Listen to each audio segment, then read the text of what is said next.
सभी दर्शकों को Radhe Radhe. Welcome to my channel Sanatan Bhakti Parivar. भाइयों, आज बहुत ही प्रसन्नता की बात है क्योंकि आज हम दोबारा जा रहे हैं स्वामी श्री राम किशोर जी के मुखारविंद की ओर, जो कि अभी तक हम लोग चल रहे थे। जो विदुषी जी थी, महान विदुषी जी थी, उनके चरणों में हम लोगों ने थोड़ी रखी थी जिज्ञासा, उन्होंने उसका हल भी किया था। और आज हम फिर से चलते हैं महाराज श्री की ओर।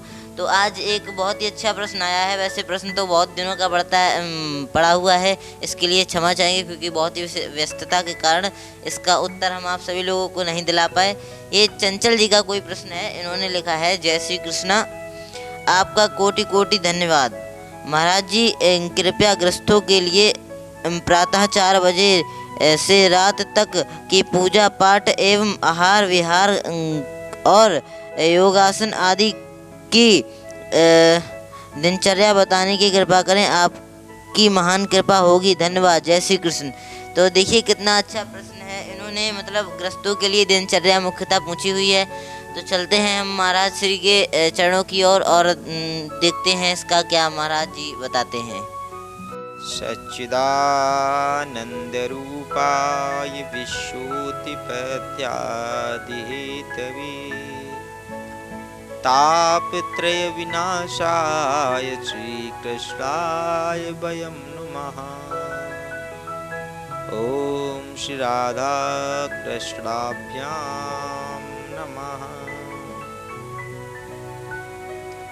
बहुत ही सुंदर प्रश्न किया है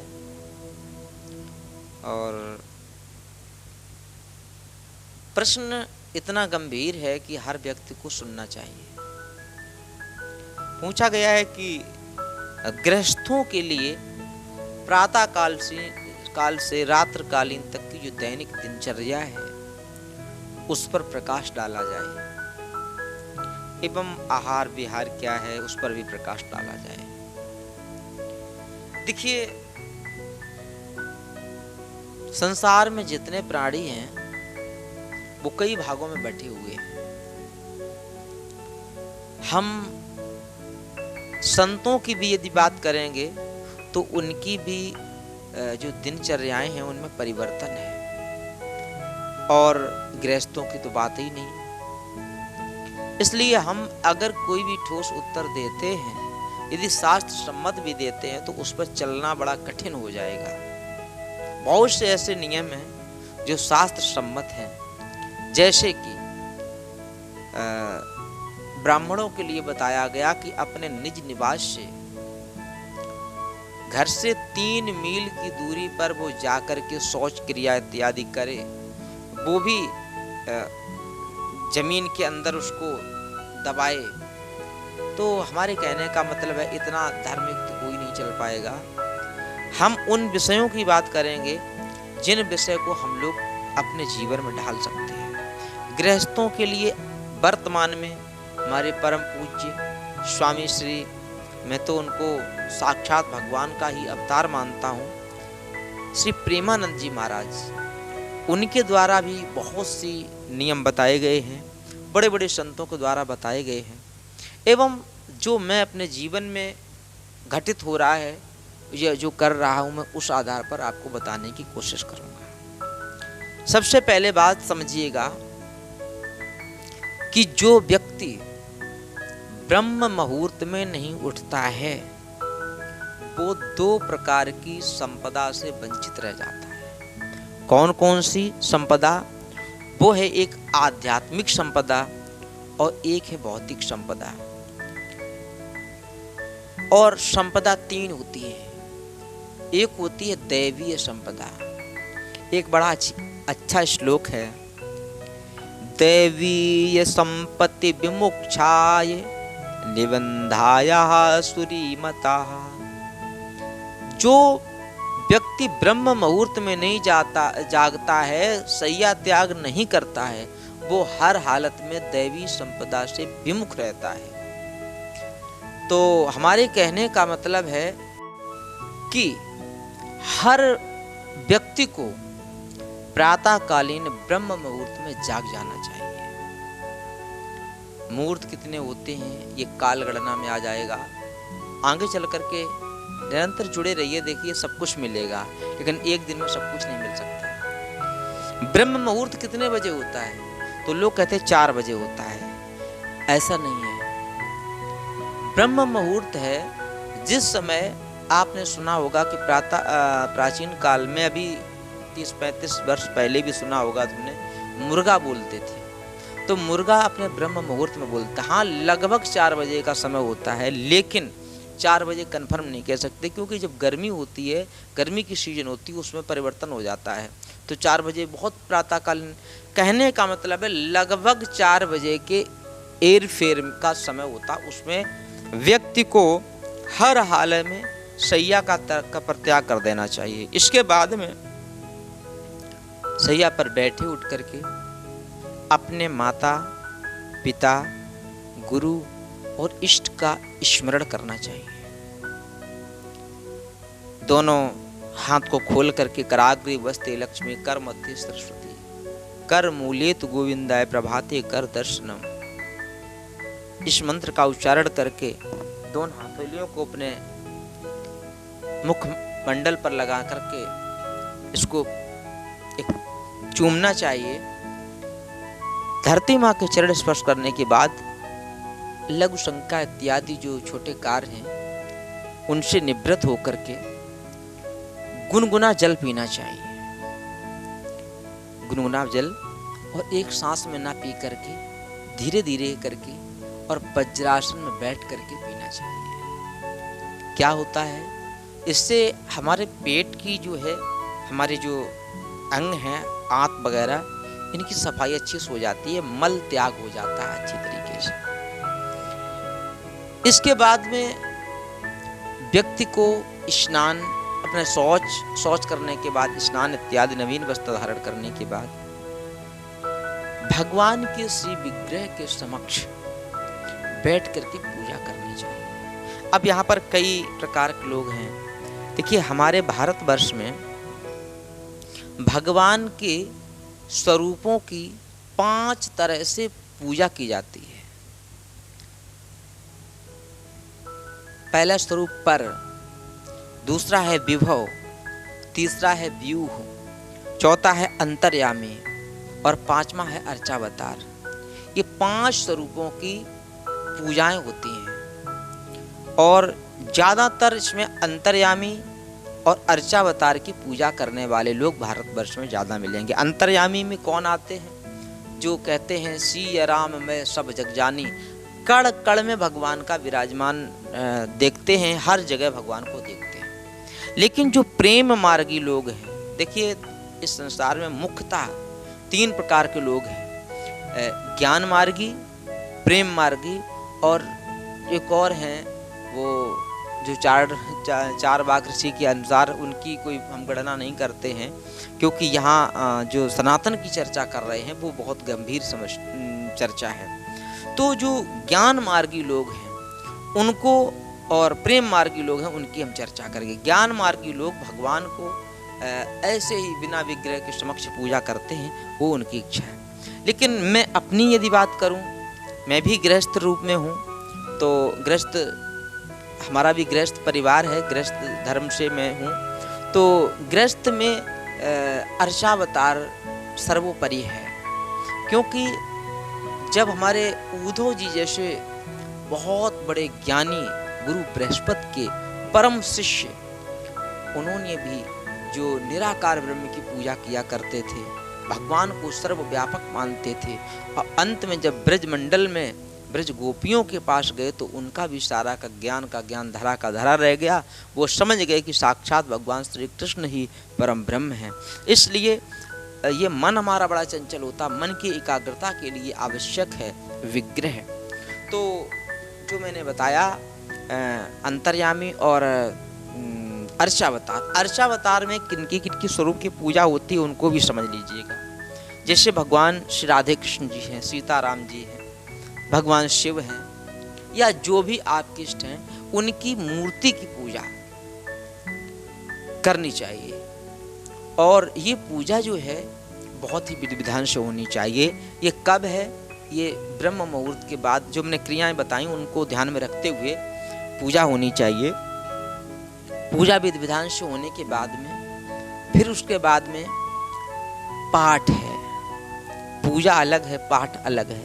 पाठ होता है स्वाध्याय, जैसे हम गीता का एक अध्याय आज पढ़ रहे हैं, दूसरा अध्याय कल पढ़ रहे हैं, उस पर मंथन करना इत्यादि करना, यानी कि उनका अध्ययन करना बहुत जरूरी है, तो उसको हम पाठ कहते हैं। कोई भी चीज़ आप अगर अलग अलग नहीं कर पा रहे हैं, आप सुंदरकांड का नित्य प्रति पाठ कीजिएगा, हनुमान चालीसा का पाठ कीजिएगा, श्री राम स्तुति का पाठ कीजिए, लेकिन पढ़ना बहुत अनिवार्य है, स्वाध्याय कहते हैं।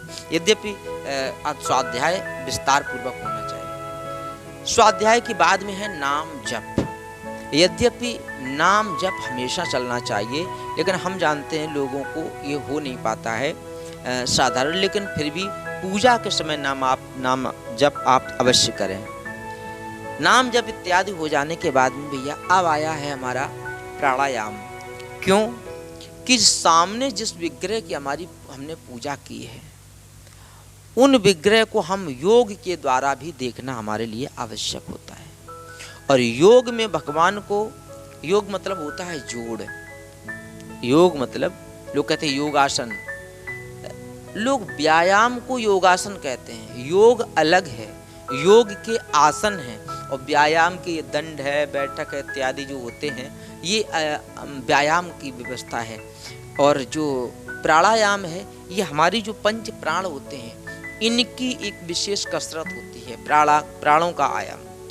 तो अब आया है प्राणायाम।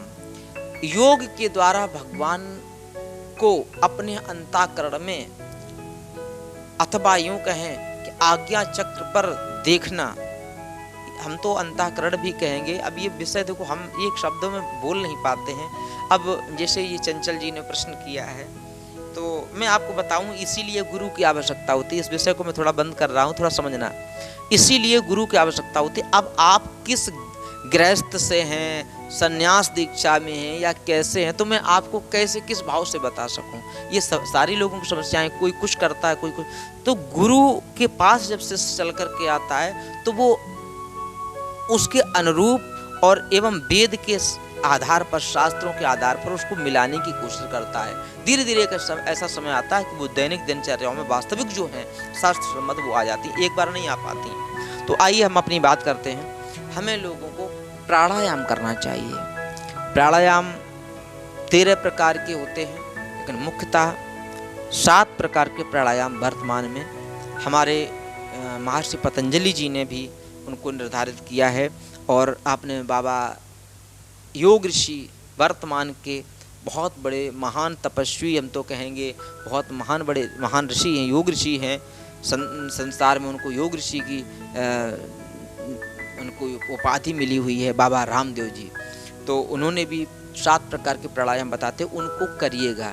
देखिए मैं करता हूँ, आप भी करिएगा। प्राणायाम जिस दिन व्यक्ति प्रारंभ कर देता है, उस दिन उसका जीवन परिवर्तन हो जाता है।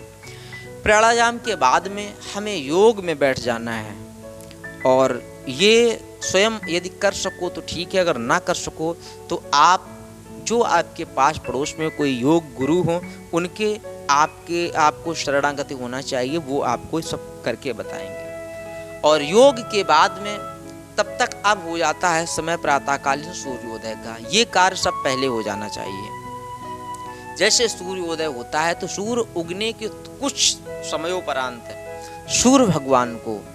सूर्य भगवान को अर्घ देना चाहिए। कैसे देना चाहिए इसकी भी व्यवस्था है, वो हमने पहले वीडियो बनाया है, और हम बोल देंगे बच्चे से तो वो डिस्क्रिप्शन में डाल भी देगा। तो सूर्य भगवान को अर्घ देना चाहिए। सूर्य भगवान को अर्घ देने के बाद जो घर में तुलसी माँ का वृक्ष है, पौधा है, तुलसी जी को हमें अर्घ देना चाहिए, तुलसी जी पर जल चढ़ाना चाहिए, तुलसी पूजन करना चाहिए। इसके बाद में अपने अन्य कार्यों को, जो भी घर में जो भी सेवा में हैं, बहन है, माता है, पत्नी है, जो भी है, उनके द्वारा भोजन इत्यादि जो भी बन के तैयार होता है, गौ माता को प्रातःकालीन भोजन करने से पूर्व गौ माता को ग्रास जो होता है उसको निकालना चाहिए। भगवान का भोग लगाना चाहिए। जो भी बने, अब जो भी मतलब बने, जो हमारे लिए अभक्ष भोजन नहीं होना चाहिए। तुलसी दल का उस भोजन में देखो तुलसी भोग लगाते हैं तो तुलसी जो पत्र है वो पहले नहीं डालना चाहिए, जब भोग लगाया जाता उस समय डालना चाहिए। और जो उसमें विशेष क्या है कि भगवान को भोग लगाया जाए, भोग लगाने के बाद उसको ग्रहण करना चाहिए। फिर क्या है, जब कुछ लोग भगवान को भोग नहीं लगाते हैं, ऐसे ही भोजन कर लेते हैं। याद रखना, जो भगवान को समर्पित भोजन नहीं होता है वो भगवान का भोजन नहीं।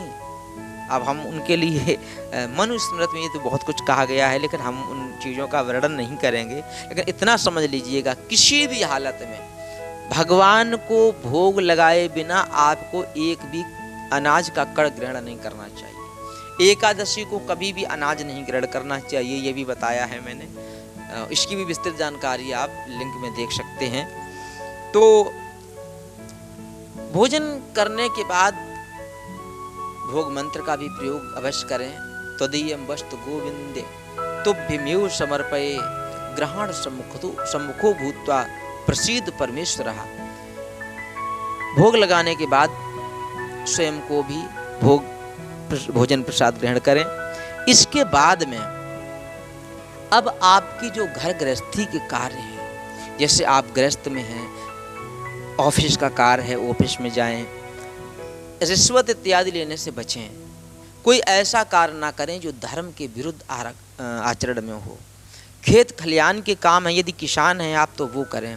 देश की रक्षा कर रहे हैं, यदि पुलिस हैं या कोई जिस विभाग में हैं, अपने जो आपके अधीन कार्य हैं वो धर्म युक्त करें। और कभी ये भावना ना आ जाए मन में कि हमारे द्वारा ये कार्य हो रहा है। ये होना चाहिए कि भगवान ने हमें शक्ति ये दी है तो मैं अपने शरीर से ये जो कर रहा हूँ भगवान की कृपा से कर रहा हूँ। धर्म युक्त आचरण होना चाहिए। और अब आप कहेंगे तो अब हम कार्य कर रहे हैं तो भगवान का नाम छूट जाएगा, नहीं। बड़ा अच्छा सा एक श्लोक दुआ है, श्वास श्वास में कृष्ण भज व्यथा श्वास मत खोय, ना जाने किस श्वास को आवन हो ये न हो। ना जाने किस सांस का आना हो ना हो, इसलिए काम करते रहो, नाम लेते रहो। काम भी करो, नाम भी लीजिए। हमारे कई संध्याएं हैं, लेकिन 3 संध्या करना बड़े आवश्यक होता है। देखो, संध्या किसे कहते हैं? जहाँ 2 प्रहर मिले आपस में संधि करें, वो संध्या होती है। प्रातःकालीन जो पूजा होती है ब्रह्म मुहूर्त से और प्रातः, तो ये भी संध्या काल ही होता है। संध्या मतलब ये नहीं होता है कि सूर्य अस्त हो तब संध्या। दोपहर में भी भगवान के लिए जब 2 प्रहरों का मिलन होता है, उस पर भी हमें भगवान का विशेष थोड़ी संध्या करना चाहिए। अब कैसी कर पा रहे मुझे नहीं पता, आप कितने व्यस्त हैं कितने नहीं हैं। अब आइए संध्या के समय, शाम के समय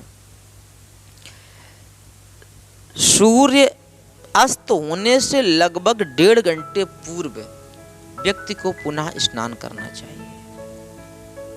और अब कुछ लोग सोच सकते हैं कि शाम को स्नान आवश्यक है। हाँ, आवश्यक है।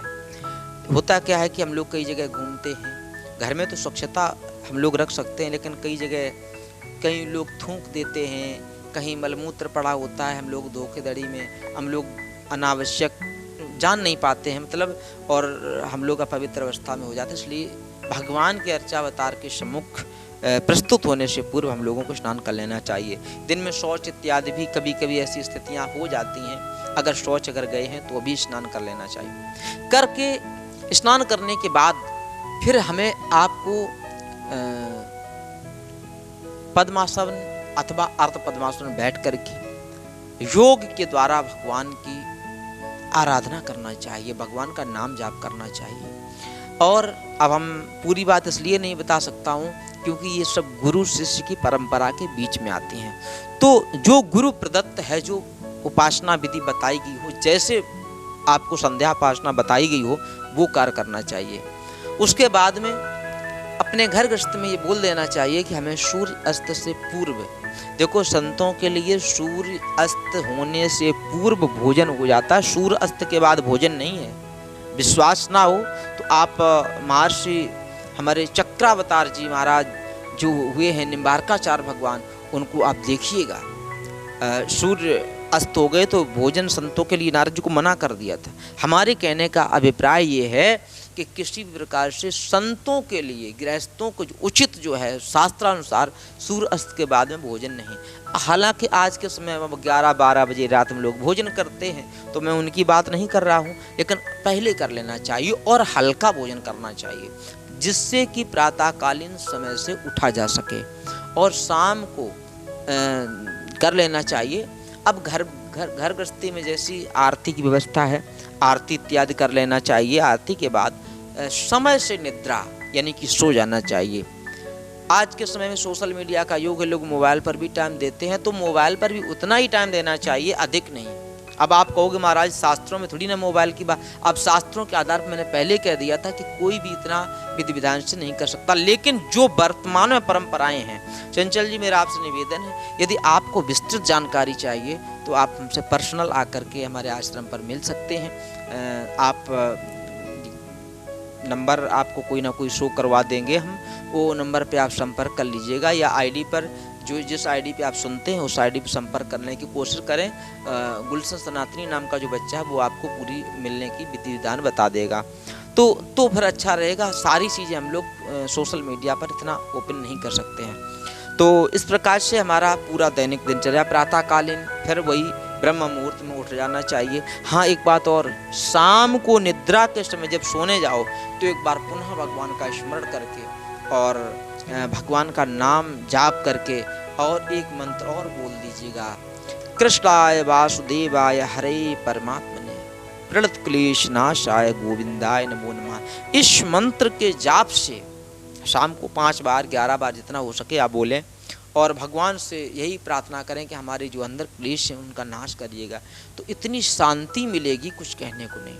और प्रातःकालीन वही फिर पुनः, ये गृहस्थों के लिए है, मैंने संतों के लिए बात नहीं बताई। अब इसमें से आप कल्पना करिए आप कितने अपने जीवन में कर रहे थे पहले से और कितने नहीं कर रहे थे। आपका इसमें एक और प्रश्न हो सकता है कि महाराज प्राणायाम क्या होते हैं, कैसे होते हैं, तो फिर प्राणायाम के लिए मैं अलग से ही वीडियो बना पाऊँगा। एक वीडियो में प्राणायाम नहीं हो सकते, क्योंकि एक प्राणायाम पर बोलने में कम से कम 10-10 मिनट का समय जाता है, क्रियाएं करके बतानी पड़ती हैं, तो उसके लिए अलग से। ठीक है, तो मैंने ये आपको गृहस्थों के लिए जो दैनिक दिनचर्या के नियम हैं उनको बताए हैं। ध्यान रखें, भगवान का स्मरण हर क्षण बना रहना चाहिए। एक किसी ने प्रश्न किया था, बोले महाराज माला जाप से कुछ नहीं होता। ध्यान रखें, माला जाप से सब कुछ होता है। माला का अर्थ केवल है कि हमारे भगवान के नाम जप करने की एक निरंतरता प्रारंभ हो जाए। ठीक है, फिर मिलते हैं नेक्स्ट वीडियो में। राधे राधे। तो आप सभी लोगों ने देखा कि महाराज जी ने कितना सुंदर उत्तर दिया इसका। महाराज जी ने कितना अच्छा बताया कि सुबह प्रातः 4 बजे उठ जाना चाहिए। हम तो देखते हैं कि आज के लोग सुबह 8 बज जाते हैं, 9 बज जाते हैं, 10 तक बज जाते हैं, तब वो प्रातः उठते हैं। तो हम आप सभी लोगों से कहना चाहते हैं कि प्रातः 4 बजे उठ जाना चाहिए और धरती माँ की चरण स्पर्श करने के बाद और जो कि महाराज जी ने बताया है उसका पालन करना चाहिए। तो हमें लगता है आपको ये वीडियो अच्छी लगी होगी।